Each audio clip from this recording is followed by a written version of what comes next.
Hi there, it's Dorleen. Welcome to my channel and my creative life. Today I'm working on a layout with the Rainbow Crush YouTube/Instagram hop hosted by the Paper Snob. So check in the information box for all the other hoppers and all the information you need. So this month's color is blue.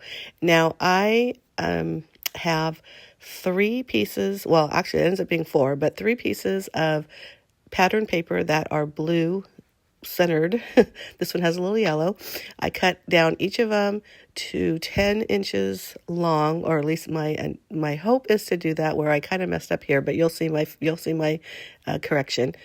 That page didn't start off as a 12 by 12, but I do a little finagling so it all works out. And so I had that blue and yellow striped. The blue words are marathon, and this one the stars are blue. And also the blue base. So that's a lot of blue. But luckily with these pattern pieces, I really kind of thought, ooh, that's might be a lot of pattern paper, but they really work really well together because none of them are so like overpowering. I mean, I think the striped one is, but because the other ones are kind of mellow, that it all works. But if you follow my channel, you know my family does a virtual marathon every November.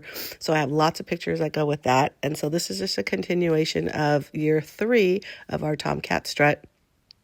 And if you want more information about that, you can check my blog, which that information will be down in the information box as well. But anyhow, so I usually try to get as many pictures as possible because we have a lot of pictures.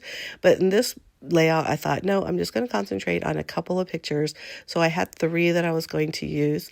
And I print my photos, just my local Walgreens, and I use the 4x6 and then do a collage on it. So if you do 2 pictures on there, they come roughly wallet size-ish.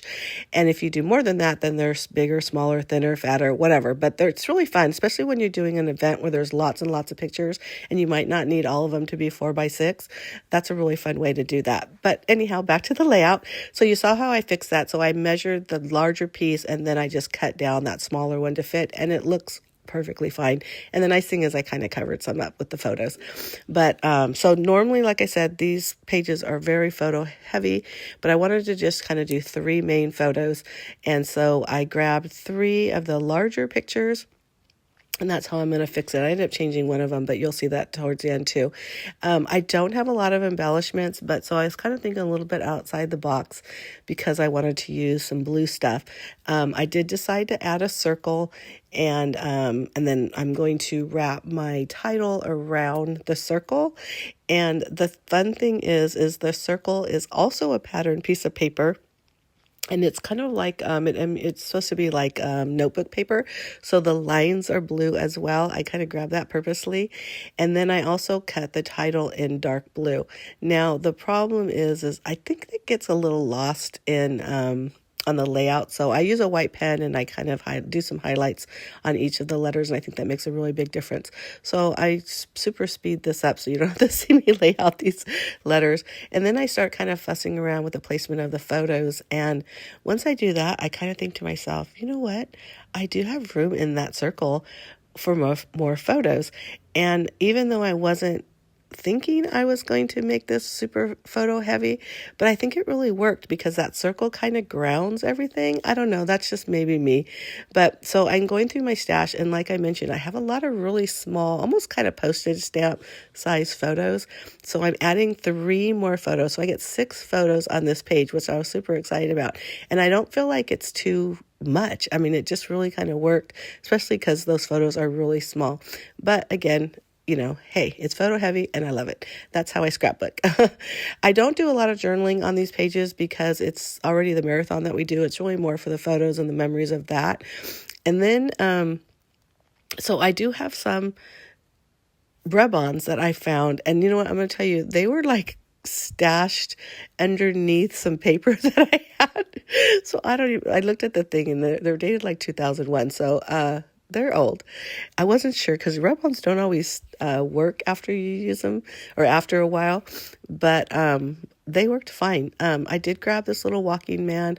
I was going to cut one out in a blue just to kind of match that, but I thought that would have just been a little too much. So I'm happy with the white. I think it looks really good there. And then, like I mentioned, I have my white pen, and I'm going to just put little marks on each of the letters, and I think it really makes them pop a little bit more. And create your own path. I just love that because we are walking, and we all, because it's a virtual walk, we all walk separately. And so we are going our own paths, and people have other goals in mind as well as this marathon. And so I grabbed some of these clouds, really hoping that they were going to stick. And I'm going to tell you, these are good quality because they worked fine. Oh, and there's my little helper. My granddaughter came in to join me. And I guess the nice thing about filming where you know you're going to do a voiceover is she could do and say whatever she wants, and it doesn't really affect anything. Although I think my camera or my little stand was bobbing a lot because of her bumping into it, but that's okay. But anyhow, I do hope you like this layout. If you do, give me a thumbs up. Make sure you hit the subscribe button if you're not already a subscriber, and make sure you look down in the information box because there's a bunch of other hoppers. Everybody's got great ideas. I love watching people put layouts together because you may not realize, or they may not realize it, but they say something and it just is like an aha for everybody else.